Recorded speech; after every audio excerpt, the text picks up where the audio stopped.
Bueno, en realidad la charla la vamos a presentar el día de hoy Luis Castro Inga, que va a ser la segunda parte, que van a ver más el detalle, y el que habla, bueno. Nosotros hemos empezado a hacer este estudio de la huella hídrica del Perú en el Laboratorio Nacional de Hidráulica, que es una institución que en principio su única labor era hacer modelos hidráulicos y bueno, como sabe la gente del CENAMI, de las juntas de usuarios, de las empresas privadas, también nosotros calibramos los instrumentos de mediciones, ¿no? Los correntómetros, los contadores volumétricos, etcétera. Pero nosotros con el tiempo hemos querido también investigar los temas que son trascendentes para el Perú y nosotros justamente vamos a hablar de este proyecto que tenemos, el estudio de la huella hídrica del Perú, que lo estamos desarrollando. Bueno, acá está el símbolo del Laboratorio Nacional de Hidráulica, que realmente es parte de la Universidad Nacional de Ingeniería, junto con la Fundación Marcelo Botín de Santander, España, ¿no? Ellos básicamente lo que están financiando solamente es la transferencia tecnológica. Realmente ese trabajo tiene mucho de voluntariado, por eso hemos recurrido a alumnos de posgrado de la UNI, ¿no? Están los nombres: Luis Castro, que me acompaña hoy, Néstor Choquehuanca, Marilena Lucén, Elvis Martínez, que es profesor es ingeniero economista, Julio Montenegro, Fernando Romero y Jorge Zafra, que bueno, el día de hoy hemos tenido que cambiar por cuestiones de horario. Y también nos colaboran una serie de estudiantes de antegrado que están, como a Luis le consta, haciendo el trabajo también, gran parte del trabajo. Siguiente, por favor. Bueno, vamos a hablar de primero de los antecedentes. ¿Qué cosa nos motiva a hacer este estudio de la huella hídrica? ¿Cuál es la justificación? Realmente gran parte ya lo han expuesto en las excelentes exposiciones que he visto anteriormente. Hemos podido ver las exposiciones y de verdad tenemos que ajustar un poco nuestros consumos, pero para ajustar tenemos que saber cuánto estamos consumiendo. Luego vamos a enfocar en la agricultura porque como vamos a ver en las cifras, es el mayor consumidor del agua, ¿no? Entonces estamos enfocando el estudio de la huella hídrica de productos agrícolas. Vamos a hacer un ejemplo de la estimación de la huella hídrica de la papa. Eso lo va a exponer ya Luis. Y vamos a ver algunos resultados preliminares. Ya tenemos resultados tangibles, números, que eso se puede discutir. También algunas dificultades que han surgido y también algunas conclusiones que ya tenemos. Siguiente, por favor. Siguiente. Bueno, ya hemos hablado del Perú. Un área de 1.3 millones de kilómetros cuadrados, una población de 28 millones de habitantes, una disponibilidad de agua de más de 2 millones, ¿no?, de metros cúbicos y un promedio, en teoría, 72.500 metros cúbicos por persona por año. Siguiente, por favor. Bueno, en teoría pues el Perú debería verse así, se debería ser un país tropical con un montón de agua sin ningún problema. Siguiente. Pero nosotros tenemos una serie de factores que hacen que nuestro país sea único y tenga una gran diversidad de climas, ¿no? Tenemos una corriente fría, que es la corriente peruana, como se conoce internacionalmente, o corriente de Humboldt, como la conocemos nosotros. Tenemos una barrera enorme, que son los Andes, que impiden el paso de la humedad del Atlántico, de la vertiente del Atlántico hacia el Pacífico. Tenemos el anticiclón del Pacífico y la corriente del Niño. No voy a hablar de esos temas porque realmente acá hay gente que sabe mucho más de eso y vamos a ver un poco a los efectos. Siguiente, por favor. Bueno, el Perú realmente, fuera del promedio. El Perú se ve pues desértico, montañas, semiáridas. Siguiente, por favor. Y también tenemos, bueno, la cuenca del Pacífico, el Atlántico y la Titicaca. Ya han hablado los expositores que me anteceden. Tenemos una mayor concentración en la costa, sobre todo en la costa central y norte, un poco en la central y un poco menos, pero básicamente tenemos, siguiente por favor, una desigual distribución del agua. Entonces tenemos, por ejemplo, en la cuenca del Pacífico 2.040 metros cúbicos por persona por año, el Atlántico 232.000 metros cúbicos por persona por año, bueno, es una zona tropical, 7.669 en el lago Titicaca. Y este es el promedio. En los promedios, como ocurre en la sociedad, bueno, nosotros ahora podemos decir, bueno, estamos bien, tenemos un per cápita 3 veces mayor que lo que teníamos hace 20 años, bueno, igual hay pobreza, ¿no? Es lo mismo pasa con los recursos hídricos, lamentablemente. Siguiente. Y según esta disponibilidad hídrica de Folkerman, eso ya lo mencionó la ingeniera González, la disponibilidad cuando estamos por menos de 1.700 estamos en escasez y por menos de 1.000 metros cúbicos por habitante por año estamos en escasez extrema. Y ya estamos realmente en escasez extrema. Siguiente, por favor. En este lugar donde estamos nosotros, la disponibilidad hídrica es de 150 metros cúbicos por habitante por año. O sea, muy por debajo de los 1000, ¿no? Y Lima es la segunda ciudad, ¿no? Más grande, ubicada en un desierto, después del Cairo. Pero el Cairo tiene el río Nilo al costado, que tiene 100 veces más agua que el río Rímac, ¿no? Entonces, realmente nuestra situación en esta región donde estamos, la región Lima provincias, la cuenca del Rímac, y Lima metropolitana, Callao, estamos pues en una región realmente con una escasez hídrica. Y lo mismo se puede ver en las demás.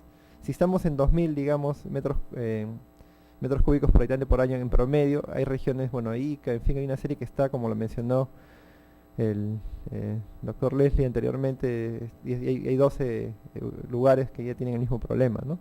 Siguiente, por favor.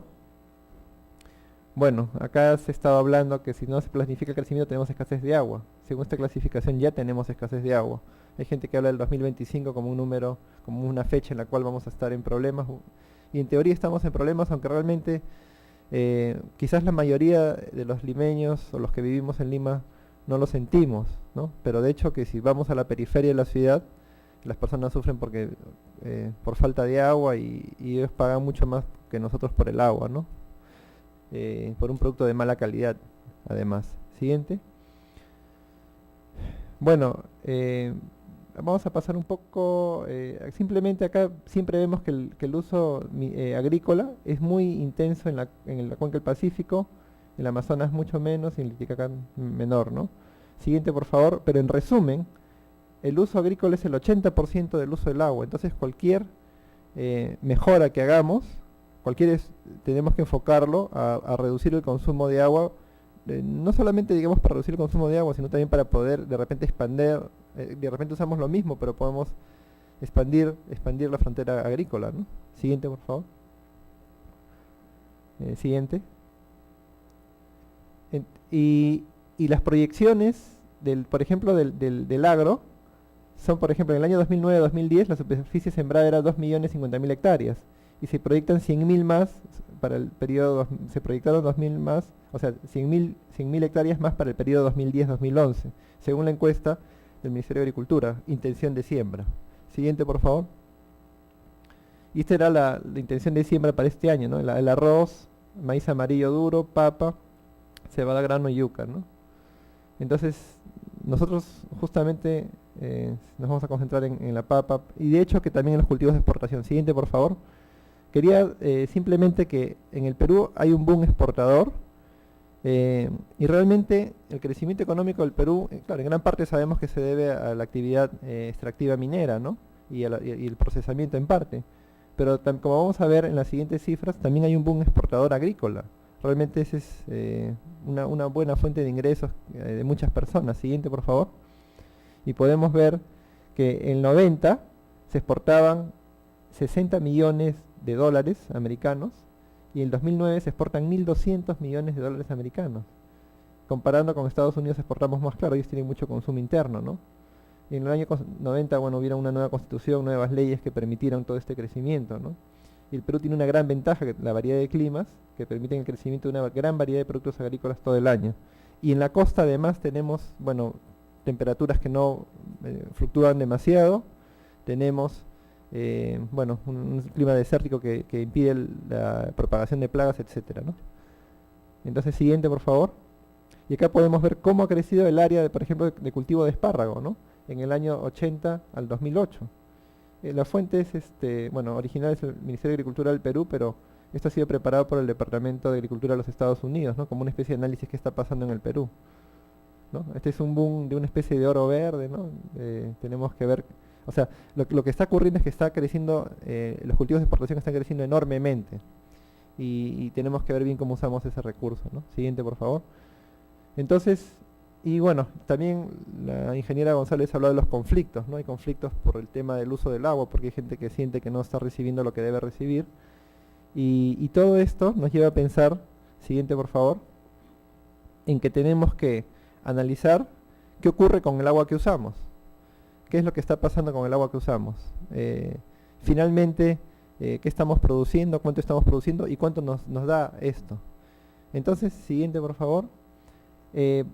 Lo que debemos, por ejemplo, saber es cuánto nos cuesta en términos de agua, por ejemplo, un kilo de arroz, un kilo de papa, etcétera, ¿no? Entonces, ¿qué cosa es la huella hídrica? La huella hídrica de un individuo, comunidad o negocio es la cantidad total de agua que se usa para producir el bien o servicio consumido por el individuo, la comunidad o producido por un negocio. Y este es un indicador que estima el uso directo e indirecto del agua de un consumidor y un productor. Entonces, esta es una manera, es como la huella de carbono, ¿no? Este es cuánto nos cuesta, ¿no? Incluso hace poco leí un artículo, el tema de la huella hídrica y de recursos de huella de carbono de las mascotas, ¿no? Mucha gente dice, qué bonito, tenemos un perrito en casa. Bueno, los que tienen una mascota saben lo que cuesta en dinero y lo que cuesta alimentarla, ¿no? Y la cantidad que consume, además. Siguiente, por favor. Y este es un estudio estimados en otros países, ¿no? Por ejemplo, cuando ustedes se comen, por ejemplo, un cuarto de kilo de carne de res, ¿no? 250 gramos, están consumiendo realmente 4.000 litros, ¿no? Es lo que es lo que ha consumido la hierba que ha comido la vaca o la alfalfa, depende de dónde venga ¿no? La res. Y también tenemos, pues, por ejemplo, un litro de leche realmente se tomó 1.000 litros, ¿no? Y una taza de café que nos acabamos de tomar hace un rato, 140 litros, ¿no?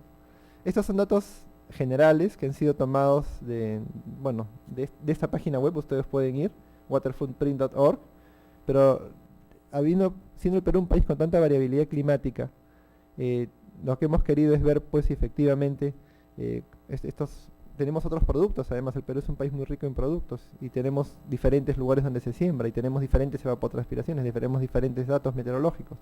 Entonces hemos querido analizar esto, ¿no? Siguiente, por favor. Siguiente. Entonces, vamos a hablar unas definiciones previas. La huella verde es el agua de lluvia necesaria para producir un producto o servicio y generalmente está expresado en volumen por unidad. Ahora, el concepto realmente de lo que aparece, digamos, en el libro, en el Hofstra, es volumen de agua que se evaporó de los recursos hidráulicos verdes, o sea, agua de lluvia almacenada en el suelo, ¿no? Realmente es la lluvia que se genera para producir un cultivo de secano, de lluvia, ¿no? Como el café, por ejemplo. La huella azul es el volumen de agua e irrigación para producir un producto o servicio, generalmente expresado en volumen por unidad. Bueno, acá dice, es el volumen de agua dulce que se evaporó de los recursos hídricos azules, ¿no? Agua